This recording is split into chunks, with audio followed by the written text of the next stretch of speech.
underline. Omong dikit tapi nyelekit. Bersama Om Bob. Temukan di channel YouTube Om Bob Indonesia.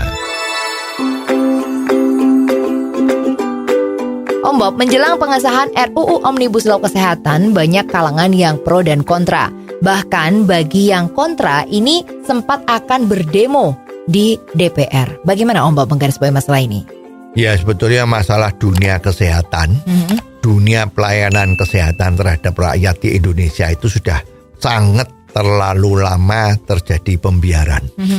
Oleh sebab itu, kalau kita lihat sekarang Indonesia itu kekurangan dokter. Ya. Dokter biasa, umum maupun dokter spesialis. Kalau sudah seperti ini, ya udah. Semua pada teriak-teriak menjadi pahlawan kesiangan. Ya, selalu mengatakan Indonesia kekurangan dokter. Enggak cuma dokter ya. Perawat juga kurang ya.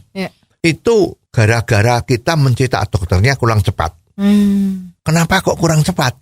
Karena untuk mendirikan fakultas kedokteran di Indonesia ini sulitnya setengah mati. Nah, kok bisa sulit kenapa? Nah, ternyata kalau dilihat dari urut-urutannya, ternyata itu memang di samping pemerintah itu ada lembaga lain yang ikut cawe-cawe dengan masalah ini. Ya, contoh misalnya ini, ya kalau nggak salah itu untuk mendirikan fakultas kedokteran itu juga harus dinilai oleh organisasi, kalau nggak salah organisasi profesi dari dokter ya, nggak usah sebut dah, nanti ada yang merah kupingnya ya. Itu dia ya harus melihat juga bagaimana kondisinya, bagaimana kurikulumnya, macam-macam, bukan pemerintah ya.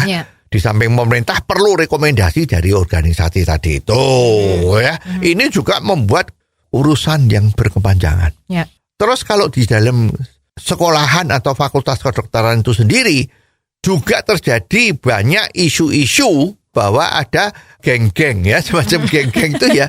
Oh, ini kelompok dari mana? Oh, ini kelompok dari mana? Jadi kalau bukan dari kelompoknya maka ujiannya agak susah gitu. Nah, enggak cuma seperti itu, juga di dalam mau belajar menjadi dokter spesialis itu juga susah. Ya, karena juga ada seperti itu.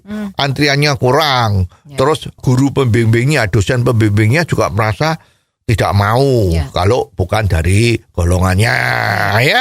Nah, kalau ada dokter dari luar negeri masuk di Indonesia, lulusan luar negeri, juga ngurus izinnya susah. Adaptasinya nggak selesai-selesai.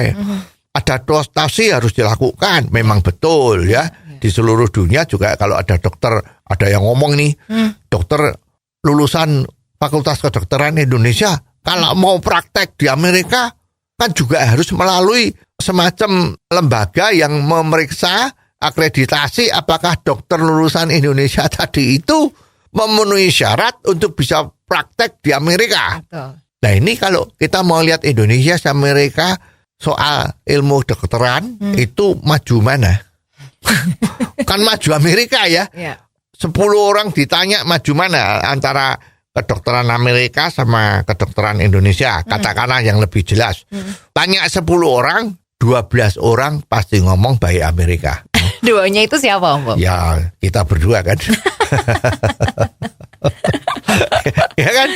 Nah, tidak aneh kalau memang lulusan Fakultas Kedokteran Indonesia mau praktek di Amerika pasti harus melalui satu lembaga dinilai apakah ini akreditasinya benar, dokter Indonesia ini benar enggak. Karena memang secara rata-rata di Amerika Fakultas Kedokterannya lebih baik. Tapi kalau lulusan Fakultas Kedokteran Eropa, banyak yang dari Belgia, banyak yang dari Belanda, ada yang dari Jerman, ada yang dari Australia. Dari sana lulus kedokterannya, terus mau masuk Indonesia, terus dianggap bahwa dia mutu pendidikannya dokternya itu tidak sebaik di Indonesia, Fakultas Kedokteran Indonesia, maka dia dipersulit, bersulit dalam tanda petik ya. Nah itu gimana? Ya kembali tadi itu. Nah, mutunya rata-rata sekolahan kedokteran di Australia, Belgia, Belanda, Jerman sama mutu di Indonesia itu banyak mana? Ya tadi itu tanya 10, 12 masih ngomong baik yang mereka. Ya jangan ekstrim ambil fakultas kedokteran yang jelek. Kan ada. Ya. Masa Amerika nggak ada fakultas kedokteran yang jelek? Ada. Amerika itu ada loh. Kalau you mau mengambil gelar sarjana, nggak usah kuliah, beli aja dapat ijazahnya kok. Ada itu Amerika. Ya lah, kan dia bukan yang itu yang diartikan. Jangan memojokkan. Masa di Amerika nggak ada fakultas kedokteran yang jelek? Apa semuanya lebih baik dari Indonesia? Nah, kita ngomong rata-rata kan. Nah, ini yang menjadi masalah. Ya. Jadi dengan adanya undang-undang Omnibus Law untuk dunia kesehatan ini sebetulnya tujuannya supaya cepat-cepat Indonesia itu punya dokter yang banyak. Ya. Kalau semua dokternya udah cukup, fakultas kedokterannya sudah oke, nah barulah undang-undang tadi itu ditinjau kembali. Nah sekarang undang-undang atau peraturan kesehatan di Indonesia ini umurnya sudah lebih dari 50 tahun. Masa seperti ini mau dipertahankan terus? Kan harus ada perubahan. Kalau dunia yang berubah, kita tidak mau berubah, ya kita akan ketinggalan terus.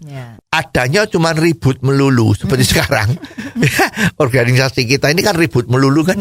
Urusannya cuma iurannya kek, sertifikasi kek, surat izin kek. Tapi nggak mikir bagaimana kita harus lebih maju. Oh, jadi begitu ya Om Bob. Jelas deh sekarang. Terima kasih Om Bob untuk waktunya. Sampai ketemu lagi di waktu yang akan datang. Underline. Omong dikit tapi nyelekit. Bersama Om Bob. Jika Anda suka dengan channel ini, jangan lupa subscribe, like, dan komen.